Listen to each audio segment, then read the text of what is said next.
Então, que Deus abençoe a todos nós neste momento de reflexão, que Jesus nos inspire.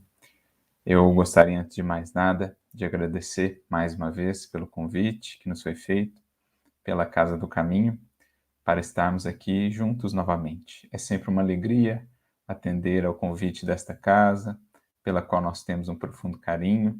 Agradeço aí também por aqueles que estão nos acompanhando, aqui de São Carlos, de outras partes, que temos todos um momento muito produtivo em termos de reflexões, em termos de ampliação de consciência e de renovação do nosso mundo íntimo, para que não nos faltem esperança, fé, serenidade e força, a melhor, a mais poderosa de todas as forças, a do amor, para a caminhada. É com esse intuito que, semanalmente, nos reunimos em nossas atividades espíritas, em nossos esforços de estudo, para que nunca nos falte esse pão da vida que nos sustenta para as realizações morais, para as transformações que nos competem. Então, mais uma vez, agradeço pelo convite da casa e rogo que Jesus possa seguir inspirando sempre a todos os trabalhadores a ela vinculados nos dois planos da vida. Meus amigos, minhas amigas, nós todos temos acompanhado os noticiários, temos visto as imagens tão dolorosas de destruição nas regiões conflagradas da Europa. Nós temos visto o surgimento, a escalada de um novo conflito que tem aí ou traz consigo um potencial de se tornar algo realmente muito grave, muito complexo. E precisamos, digamos assim, à luz do Espiritismo, nos preparar. Precisamos buscar entender o que se opera quando a humanidade adentra em processos como este, numa guerra como esta. Naturalmente que, quando pensamos na história da humanidade, vamos percebendo que a guerra é praticamente tão antiga quanto a própria humanidade, desde as primeiras guerras, lutas entre as tribos, entre os clãs, passando aí por todas as etapas do desenvolvimento da sociedade, temos visto a guerra a marcar presença em praticamente todos os tempos, conflitos menores, conflitos maiores, às vezes conflitos mundiais, mas não deixa de nos impressionar, não deixa de nos angustiar o fato de que já no século XXI, já no terceiro milênio, nós ainda lidemos com esse monstro devorador da guerra, que acaba dizimando, às vezes, regiões, acaba ceifando muitas vidas, acaba espalhando por onde passa o medo, a angústia, o sofrimento. Então é preciso que nós, do ponto de vista espiritual, com um olhar mais amplo para a vida, saibamos entender como ficam, digamos assim, a atmosfera, a vibração espiritual em tempos como este, até para que possamos ajudar da melhor maneira, para que possamos comparecer espiritualmente, contribuindo para aqueles que buscam pacificar. Nós os temos entre os encarnados, mas os temos também, sobretudo, entre os desencarnados. O Cristo, como governador do planeta, certamente trabalhando, como sempre tem feito, incansavelmente, para que nós, enquanto humanidade, venhamos, enfim, a conhecer a paz, a conhecer os tesouros imensos, inesgotáveis, da paz divina que nos está reservada enquanto filhos de Deus que somos, mas paz que temos relutado ainda em acolher, em abraçar. Como não nos recordarmos aqui daquela cena muito emblemática do Evangelho, quando Jesus, aproximando-se de Jerusalém, olha para a cidade e então chora. É um dos poucos momentos, no Evangelho, pelo menos que temos registro, em que Jesus ali chora. E ele então diz: Jerusalém, Jerusalém, a que matas os profetas que lhe envio. Óbvio que Jesus ali não fala apenas daquela cidade, não fala apenas daquele povo, dos espíritos encarnados, então. Jerusalém ali é um símbolo da humanidade terrestre. Ele que tem enviado tantos missionários em tantos tempos, em todos os tempos, melhor dizendo, ele que veio em pessoa ter conosco, quando julgou o momento oportuno, ali tem essa expressão, né, de compaixão, enternecimento diante da nossa rebeldia, da dureza do nosso coração. Ele prossegue dizendo: quantas vezes eu não quis já reunir os teus filhos, como uma galinha faz com os pintainhos por debaixo das asas, mas não o quisestes. Ah, se conhecesses a paz que lhe está reservada. Mas por ora os teus olhos estão fechados, né? O nosso coração, enquanto humanidade, ainda não se abriu verdadeiramente à acolhida da paz. E por isso, em pleno século XXI, ainda vemos a guerra, mais uma vez, a dar aí as suas caras. Não que ela não tenha existido em outros momentos, né, na forma de outros conflitos que temos visto neste século, no século passado e assim sucessivamente, mas agora, novamente, um conflito de maior escala que tem um potencial de se tornar algo realmente muito sério. Então é preciso que, como cristãos, como colaboradores de Jesus, atuemos junto aos pacificadores. O maior deles, o Cristo, o pacificador por excelência, mas também as imensas legiões dos seus colaboradores, que atuam incansavelmente no mundo espiritual para semear a paz nos corações, para levar os seres humanos à reflexão, a fim de que escolham novos caminhos, porque estes têm sido velhos labirintos por nós já tão percorridos, os labirintos da guerra, que nos levam apenas a mais aflição, a novos abismos, a tantas lágrimas e expiações dolorosas no porvir. É preciso, enfim, busquemos a mansuetude, porque, como disse o mestre, são os mansos que haverão de herdar a terra.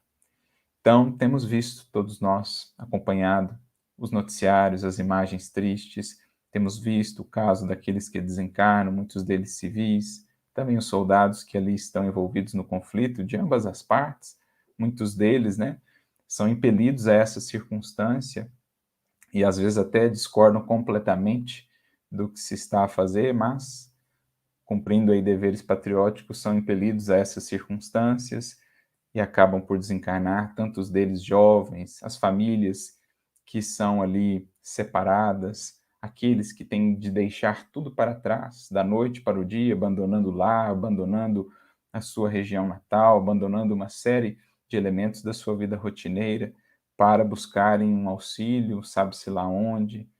Então, todos estamos a acompanhar, né, muitas vezes com lágrimas, essas cenas, mas é preciso aqui não nos deixarmos tomar pelo desespero, não nos deixarmos tomar pela revolta. É preciso internamente saibamos pacificar se quisermos verdadeiramente contribuir para debelar a guerra, para afastar a guerra, porque para além da guerra material, da guerra bélica com as armas, com a violência, existe também um confronto, né, um conflito espiritual, e nesse sentido precisamos tomar parte do lado daqueles que pacificam, e não encontraremos meios de auxiliar a pacificar se não construímos por dentro de nós a paz, que nasce da confiança, que nasce da fé, dessa certeza de que, acima de toda tempestade, reina a paz universal.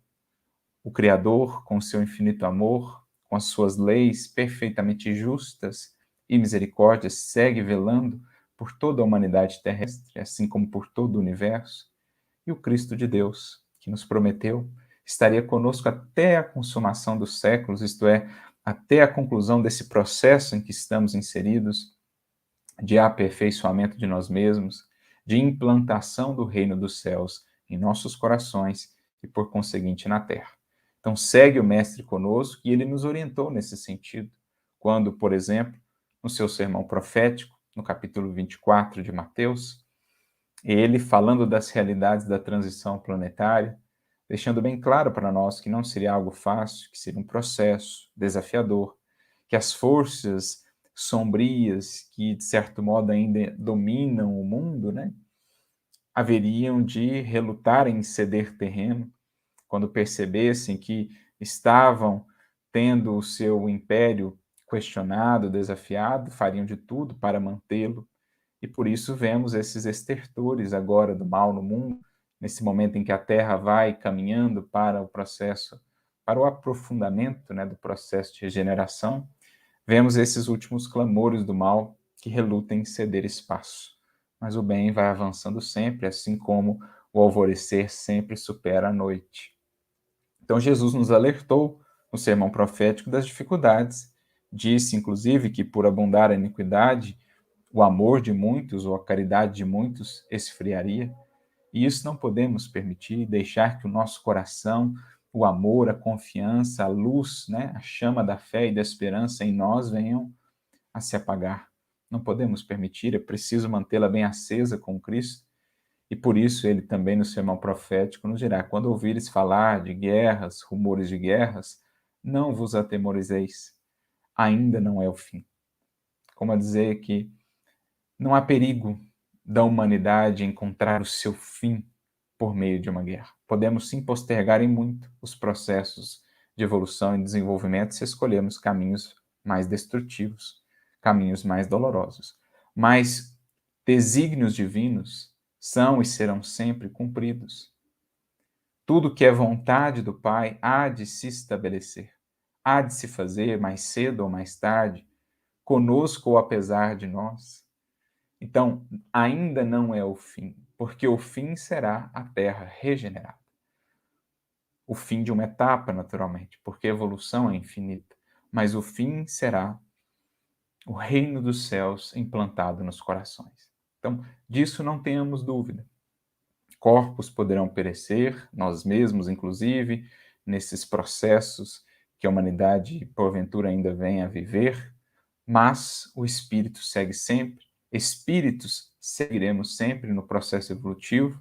Alguns, como sabemos, serão relocados a outros orbes, por já não mais, digamos, estarem tão harmonizados à condição deste planeta, que precisa avançar. Aqueles mais refratários, aqueles mais rebeldes, ainda muito voltados para a sombra das paixões, do ódio, da perversidade, serão relocados sob a tutela da misericórdia divina para outros orbes, como já aconteceu na Terra, quando ela recebeu espíritos oriundos de outros sistemas, que lá também os planetas onde habitavam progrediam, eles criavam ainda em peços, foram então relocados, então há essa migração de espíritos também, mas o processo vai se dando e, como disse o mestre, os mansos haverão de herdar a terra. Aqueles que já estão minimamente comprometidos com o conhecimento de si mesmos, com a sua renovação à luz do Evangelho e com a construção da paz na harmonia com a lei divina,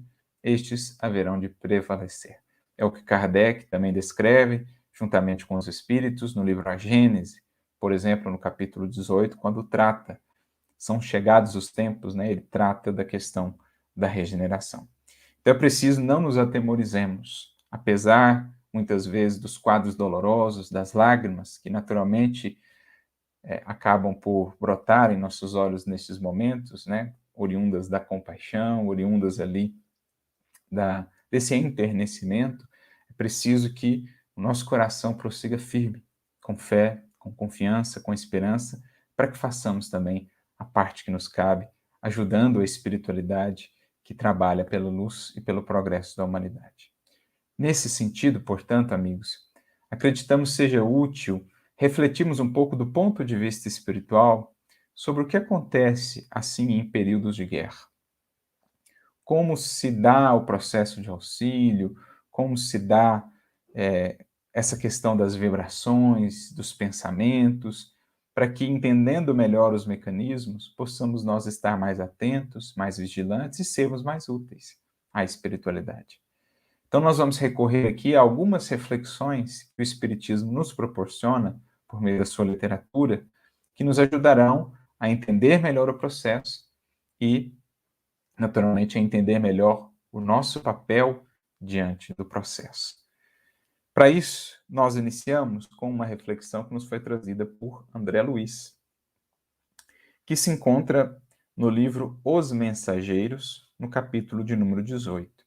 Se nós nos recordarmos, a primeira obra, né, da lavra de André Luiz é o livro Nosso Lar, aquela que abre a chamada série de André Luiz, né, série da vida no mundo espiritual. Durante a obra Nosso Lar ali, quando o André Luiz vai narrando as suas vivências, as suas experiências, desponta a Segunda Guerra Mundial. Então, ele acompanhou do mundo espiritual, por meio dos bastidores ali, ele acompanhou todo o processo da Segunda Guerra Mundial. Tem aquele momento em que ele narra o anúncio que é feito lá na colônia de Nosso Lar, e ele vai descrevendo alguns aspectos, né, do auxílio, de como os espíritos atuavam. E também no livro Os Mensageiros, que é o livro subsequente, o segundo livro da série, ele menciona, em alguns momentos, essa questão da guerra e do auxílio espiritual relacionado à guerra. Embora ele estivesse, né, nas regiões espirituais do Brasil, ainda assim o auxílio também se estendia à Europa. Muitos espíritos desencarnados na Europa foram trazidos para o Brasil, até para que houvesse essa divisão de esforços, até para que a psicosfera da Europa não ficasse tão sobrecarregada. Nesse capítulo 18, inclusive, o benfeitor Aniceto, né, que acompanha o André e o Vicente, que era um amigo que estava ali com ele dialoga com Alfredo e eles trocam algumas considerações bem interessantes sobre esse aspecto espiritual da guerra, a questão da psicosfera, esses espíritos que foram trasladados, né, para as Américas para aliviar, de certo modo, também a psicosfera da Europa. Então é muito interessante a gente poder acessar esses aspectos dos bastidores para a gente entender melhor o processo. Mas vamos aqui a alguns trechos que nós separamos que julgamos possam ser úteis. E logo no início do capítulo ali, o benfeitor Alfredo, né, com quem Aniceto dialogava, ele diz assim, porque André, só para contextualizar, André e Vicente, sob a orientação de Aniceto, se dirigiam à crosta terrestre para alguns auxílios.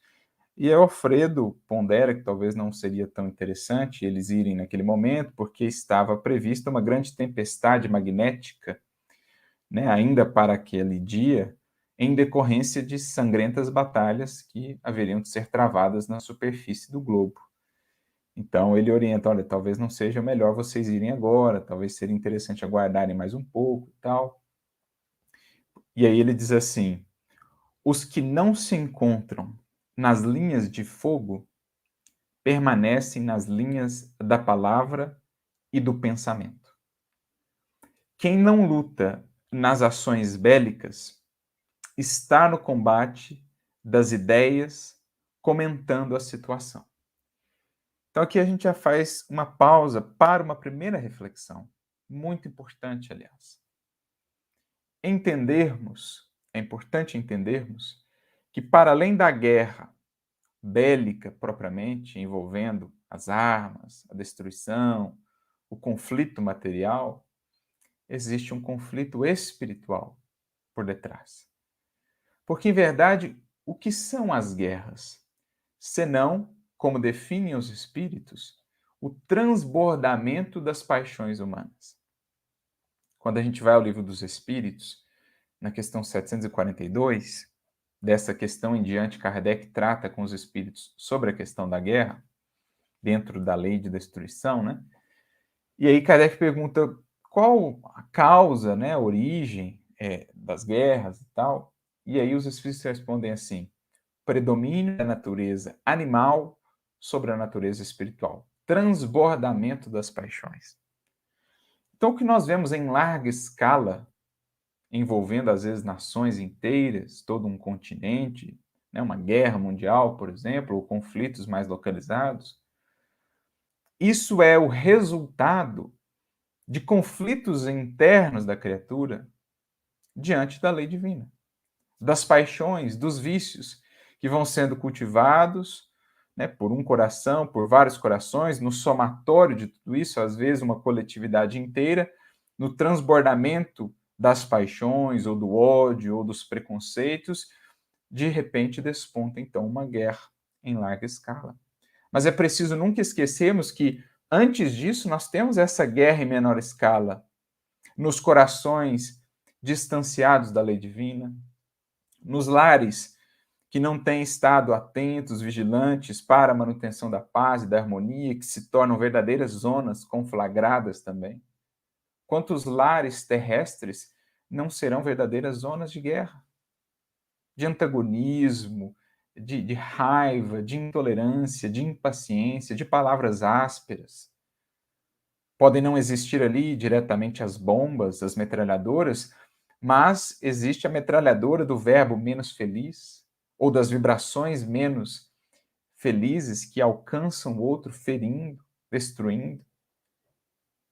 Podem não existir as bombas, mas existe ali, às vezes, aquela bomba de ódio ou da cólera que faz daquele lar uma zona em conflito. Quantos indivíduos dentro de si não serão essas zonas em conflito, mas não do bom combate?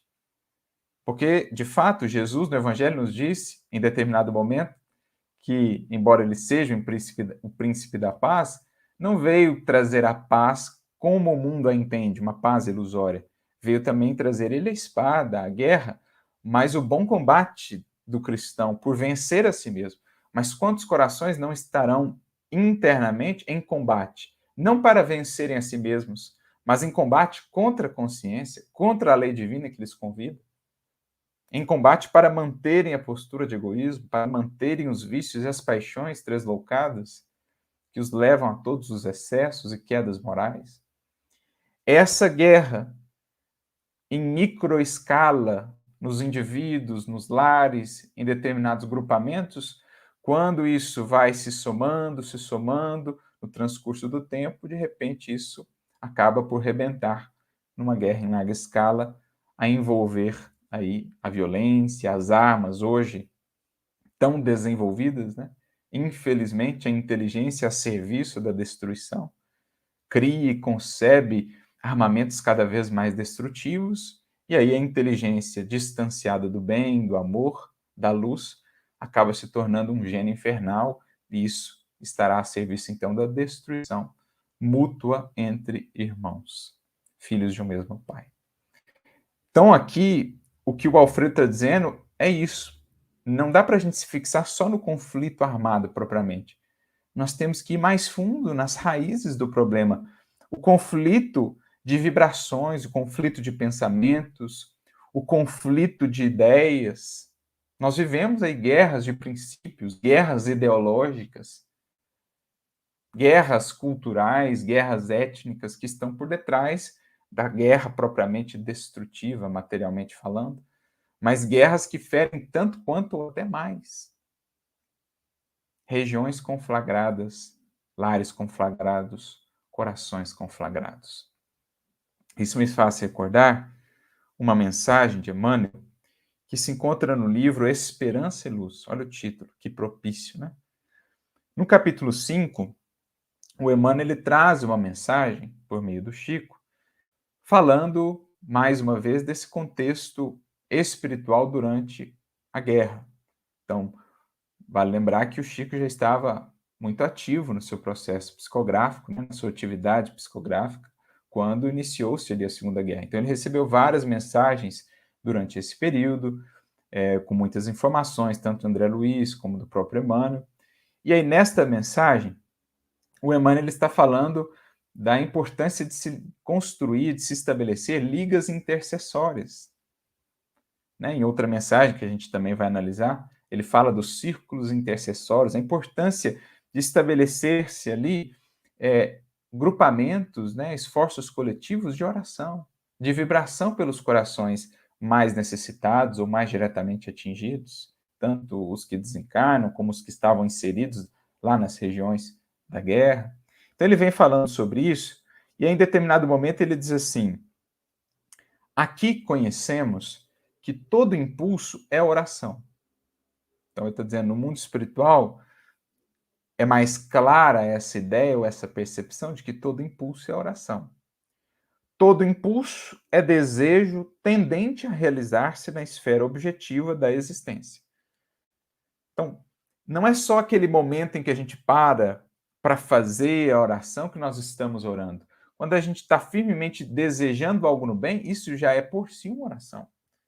Por isso, Leon Denis chega a dizer que Chegado a determinadas alturas, o pensamento humano se torna uma oração constante. Quando o espírito chega num tal patamar em que o seu pensamento está sempre voltado para o mais alto, sempre conectado com as fontes superiores da vida, todo o seu pensar é em si uma oração, um ato de orar.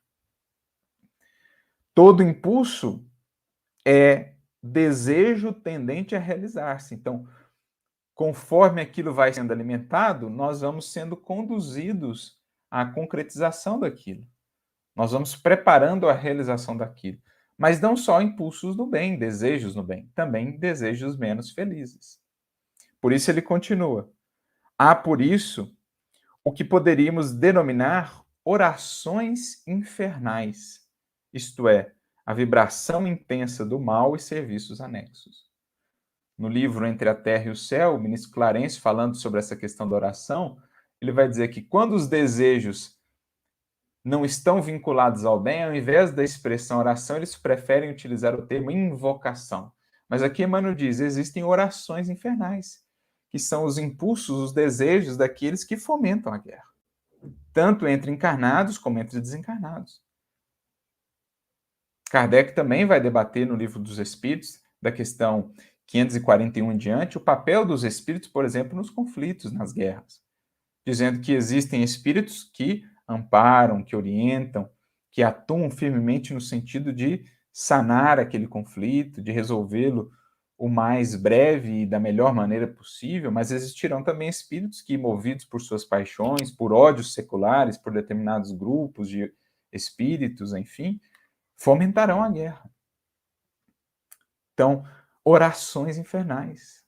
Essa guerra de conflitos, a guerra ideológica, muitas vezes, que é um substrato da guerra propriamente conflagrada.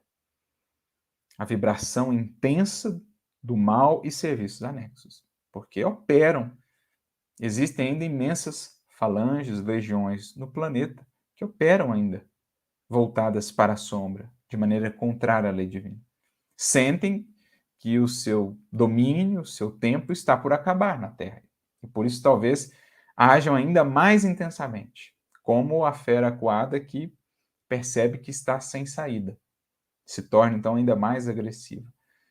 Mas se existem as orações infernais, naturalmente existirão as outras. E ele continua: a guerra é vasto movimento de desejos diversos. Então, por isso que às vezes a gente sente assim esse impacto, né? Porque é como que um momento meio caótico de vibrações tão antagônicas, tão díspares, e se a gente não buscar a vigilância, buscar as orações verdadeiramente superiores, não estas infernais, a gente acaba sendo tomado por esse momento, por esse turbilhão, né, de desejos diversos. É preciso, portanto, continua ele, acender orações celestiais, estabelecer diretrizes e propósitos em favor do direito e da paz. Então, se existem as orações infernais, é preciso investamos como nunca nas orações celestiais, isto é, as que revelam o pouco de céu que já conseguimos construir, o máximo de céu que já venhamos a ter, no mais puro aí dos sentimentos que possamos nutrir, é preciso que utilizemos-nos disso para amparar, para nos sintonizar com os bons espíritos, contribuindo para, digamos, minorar os impactos danosos dessas vibrações infernais, né? Como ele aqui disse. E aí ele então convida, naquele tempo, né, os espíritos a participarem dessas ligas intercessórias, dizendo que, embora não possamos talvez materialmente fazer tanto, espiritualmente podemos comparecer sim a esse campo de batalha, mas não para batalhar como o mal opera, batalhando com as forças e as armas do bem, com as vibrações do amor, da esperança, da fé.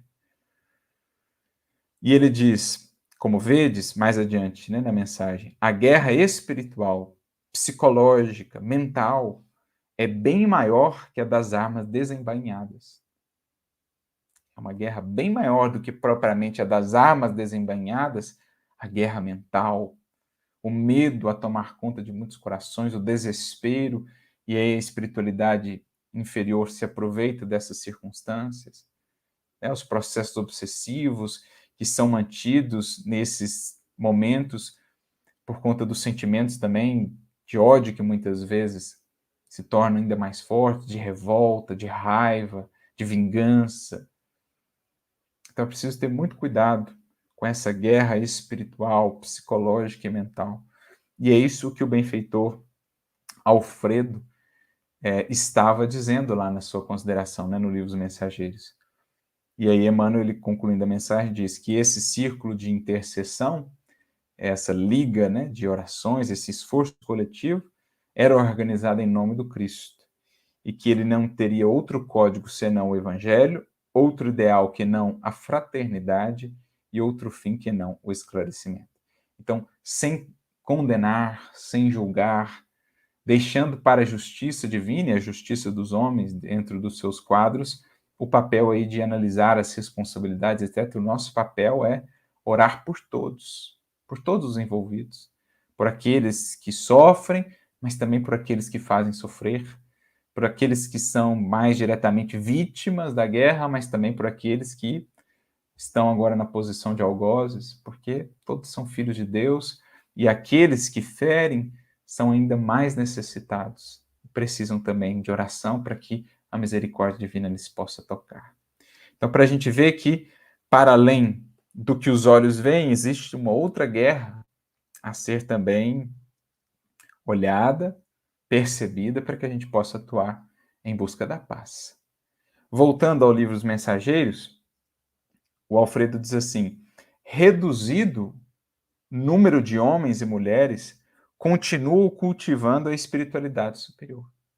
Então, em momentos como este, de vibrações tão antagônicas, reduzidos são os espíritos que mantêm a vigilância, a atenção, cultivando a espiritualidade superior. Reduzidos são aqueles que, de fato, constroem ali o abrigo que é preciso construir para nos prevenir desse choque de vibrações, dessas armas das sombras, na forma de pensamentos, de ideias menos dignas, distanciadas da lei divina. Há uma outra mensagem, inclusive, muito interessante do Emmanuel, no livro Diálogo dos Vivos, capítulo 13, em que ele fala desses momentos mais calamitosos da humanidade, a importância de construirmos o nosso abrigo, o nosso refúgio íntimo, de confiança, de fé, para não nos deixarmos desestruturar e para que sejamos auxílio a outros corações, para que tenhamos base, sustentação para poder auxiliar. É natural, portanto, que se intensifiquem ao longo da crosta espessas nuvens de resíduos mentais dos encarnados invigilantes, multiplicando as tormentas destruidoras. Então, nesses momentos de conflito, pela invigilância, pelo desespero, pela falta do cuidado, né, em relação a essa outra guerra, que é a guerra mental e espiritual, acabam se proliferando pela psicosfera da Terra essas nuvens espessas de resíduos mentais, favorecendo aí processos obsessivos, até mesmo a somatização de enfermidades, etc., no plano físico, no plano material, e outras tantas influências, né, infelizes. Então é preciso estejamos muito atentos com relação a esse aspecto. Mas seguindo mais adiante, o benfeitor continua dizendo: enquanto houver discórdia entre nós, agora é o Aniceto quem diz, né? Enquanto houver discórdia entre nós, pagaremos doloroso preço em suor e lágrimas. A guerra fascina a mentalidade de todos os povos, inclusive de grande número de núcleos das esferas invisíveis. Quem não empunha as armas destruidoras dificilmente se afastará do verbo destruidor no campo da palavra ou da ideia. Mas todos nós pagaremos tributo. Então, às vezes, o indivíduo não pega propriamente nas armas, mas está ali com verbo e ideias a serviço das sombras, da guerra, da destruição espiritual, né? É da lei divina que nos entendamos e nos amemos uns aos outros. Todos sofreremos os resultados do esquecimento da lei, mas cada um será responsabilizado de perto pela cota de discórdia que haja trazido à família mundial. Então, cada um de nós será responsabilizado pela cota de discórdia que haja trazido à família mundial. E, naturalmente, podemos pensar no inverso. Cada um de nós auferirá, né, os benefícios, a colheita proveitosa da cota de paz que houver trazido à família mundial. Daí a importância de cada um de nós estarmos atentos no papel ou ao papel que nos cabe nesse contexto, para que não sejamos esses doadores de mais e mais discórdia que alimenta as guerras, que alimenta os conflitos de toda sorte, mas sim os doadores de paz, os bem-aventurados pacificadores sobre os quais Jesus falou no seu evangelho. Porque enquanto humanidade, todos estaremos pagando ainda o preço, os tributos amargos, dolorosos, da discórdia, do egoísmo, que está no fundo, na raiz de todos esses conflitos, desde os de maior escala àqueles de menor escala que vemos no ambiente do lar, por exemplo. Seguindo, mais adiante, o benfeitor conta, né? Nestes tempos, agora o Alfredo novamente, a prece é uma luz mais intensa no coração dos homens. Bem se diz que a estrela brilha mais fortemente nas noites sem luz. Então, quanto maior a sombra, mais ela emoldura a presença da luz. Mais a luz se destaca. Por mais singela, uma pequenina vela em meio à escuridão muito densa, se torna luz que alcança longas distâncias. Então ele fala da prece como essa luz mais intensa, especialmente nesses momentos. Imaginem que, e ele vai contar um caso muito belo, né? Uma experiência muito bela que ele vivenciou. Para iniciar providências de recepção aos desencarnados em desespero, já fui mais de uma vez aos serviços de assistência na Europa. Há dias, em missão dessa natureza, fomos, eu e alguns companheiros, aos céus de Bristol, na cidade de Bristol, na Inglaterra. A nobre cidade inglesa estava sendo sobrevoada por alguns aviões pesados de bombardeio.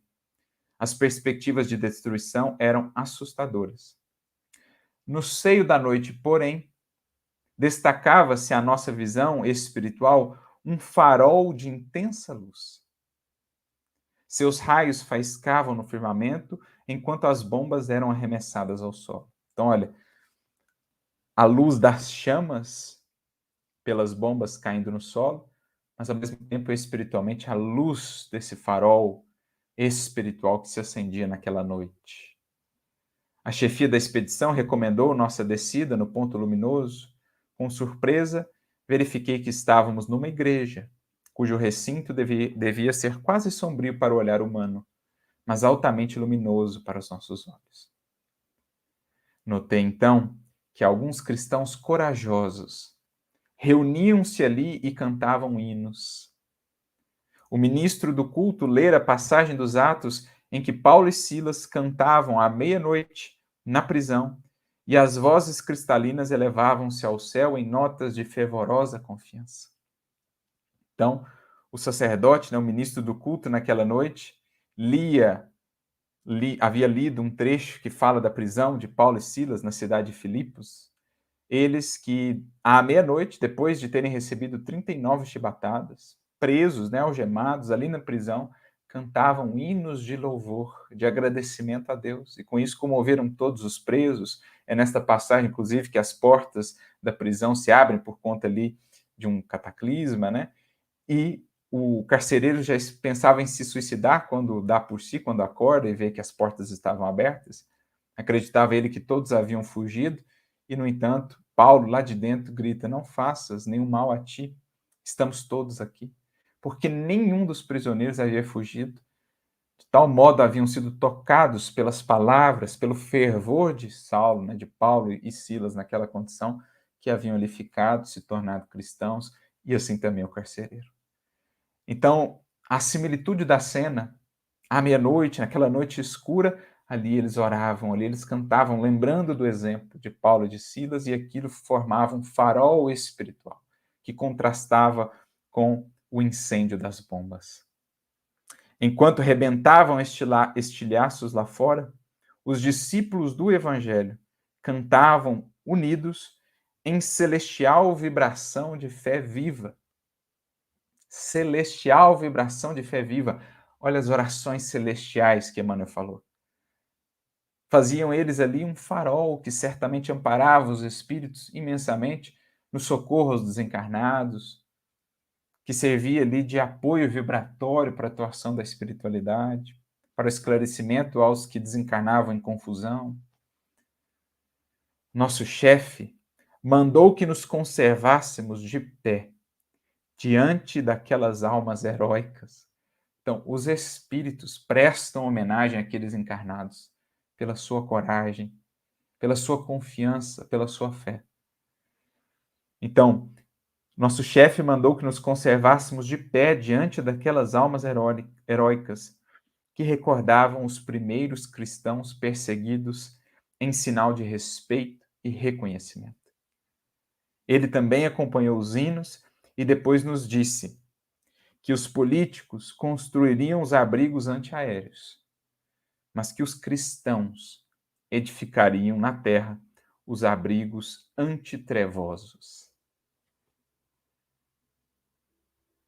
É aí que nós podemos atuar, sobretudo e mesmo à distância, meus amigos. Porque as forças políticas constroem os abrigos, recorrem, aos meios, mecanismos da diplomacia para tentar debelar o conflito. Mas quem estabelecerá as defesas espirituais, os abrigos antitrevosos, como Emmanuel mencionou também lá no livro que citamos, Diálogo dos Vivos, capítulo 13, quando ele fala da importância do abrigo espiritual.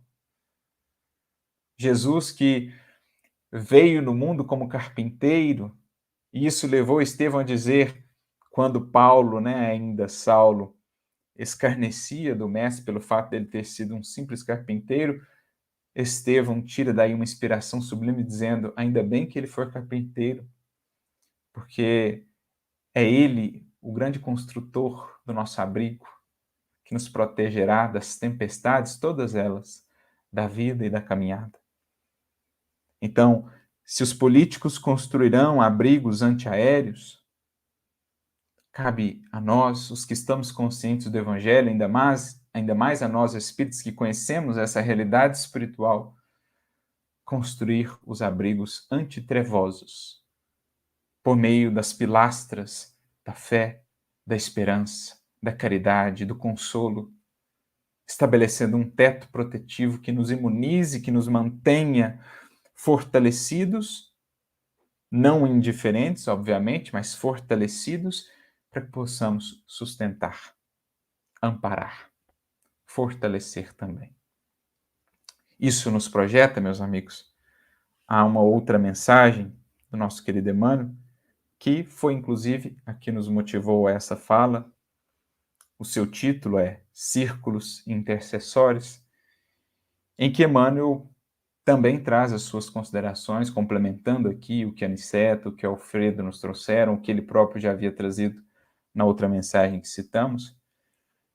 Mensagem essa que está no livro Alma e Luz, capítulo 4, Círculos Intercessórios, em que ele comenta uma fala de Paulo na segunda epístola aos Coríntios, capítulo 1, versículo 11, quando Paulo diz, ajudando-nos também vós com orações por nós, para que pela mercê que por muitas pessoas nos foi feita, por muitas também sejam dadas graças a nosso respeito. Então, Paulo, como em vários momentos nas suas cartas, pede ali essa oração intercessória, se formassem ali círculos intercessórios para ampará-lo na sua tarefa e também os demais cristãos, que estavam muitas vezes nas linhas de frente, combatendo não com armas humanas, sendo vítimas da violência, das armas destruidoras, mas combatendo com as armas do perdão, da indulgência, da misericórdia, do amor, sobretudo.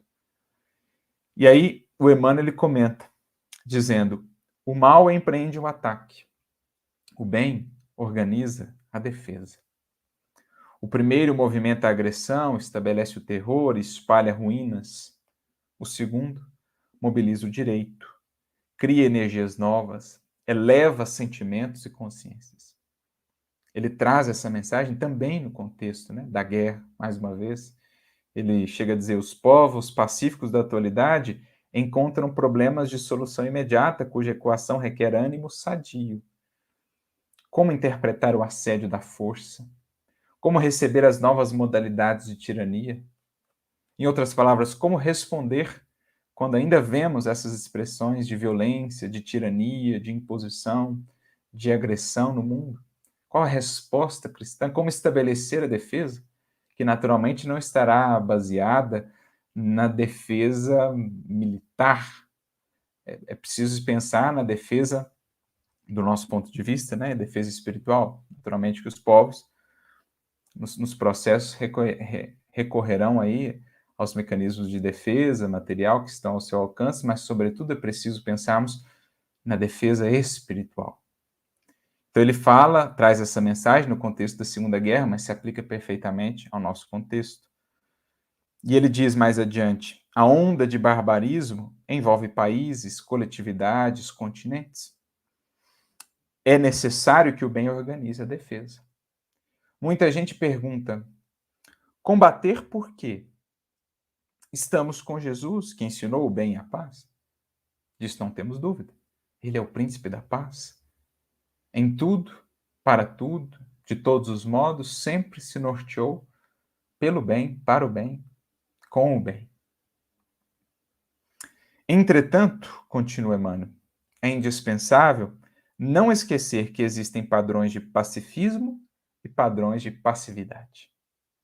Então ele faz aqui uma distinção importante entre pacifismo e passividade. Não será a postura pacífica simplesmente observar. Aí será passividade. Agora, fazer o que está ao nosso alcance sem recorrer aos mesmos mecanismos do mal, sem revidar violência por violência, fazer o que está ao nosso alcance utilizando-nos das forças do bem, isso será o verdadeiro pacifismo. Não é simplesmente inércia. Não é simplesmente não se envolver. É envolver-se espiritualmente com as forças do bem, à luz diluindo as sombras. Esse será o verdadeiro pacifismo. O mestre, continua ele, é príncipe da paz.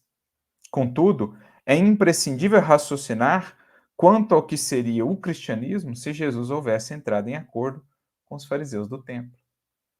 Então, ele era o príncipe da paz, mas quando foi confrontado ali, ele não simplesmente cedeu, né, e atendeu aos caprichos daqueles que o violentavam, buscavam abafar a sua mensagem. Ele defendeu-se, mas não conforme os padrões do mundo. Não mobilizou exércitos, não revidou, não incentivou a violência, a rebeldia. Ele respondeu, mas à maneira do Evangelho, apresentando para nós um novo padrão de conduta da verdadeira paz, da verdadeira resposta ao mal. Como ele respondeu? A batalha do Calvário iniciou o movimento de defesa do Evangelho. Então, quais foram as armas de Jesus? Estão expressas no Calvário. A cruz do sacrifício. Então, o sacrifício pessoal, o silêncio do perdão, a oração até pelos algozes, o olhar indulgente e misericordioso para com todos, reconhecendo que não sabiam propriamente o que faziam. Essas foram as armas ou as posturas de defesa do Mestre. Assim também nós, os cristãos, recorremos a estes elementos para que possamos contribuir, formando círculos intercessórios, círculos de radiação do bem, contribuir para que a paz se estabeleça novamente. Então, o Emmanuel define o Calvário como uma batalha, mas muito diferente das batalhas que o mundo conhecia até então, porque antes era espada contra espada, exército contra exército, poder contra poder. Ali Jesus apresenta um outro poder, que é o poder da humildade, o poder do amor, um outro exército, que é o exército, a legião dos que operam no bem, guiados pelo perdão, pela misericórdia, pelo amor.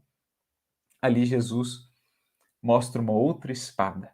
Como Emmanuel mesmo vai dizer, a cruz ela é muito similar à espada, só que a cruz é uma espada fincada no solo, como a dizer que é uma espada ensarilhada. Não mais a violência para com os outros, não mais o guerrear aos outros, guerrear senão a nós mesmos em nossos impulsos animalescos. Então, Jesus renova completamente os paradigmas. Continuaram, então, as batalhas cristãs, desde os circos romanos até os campos sangrentos da atualidade.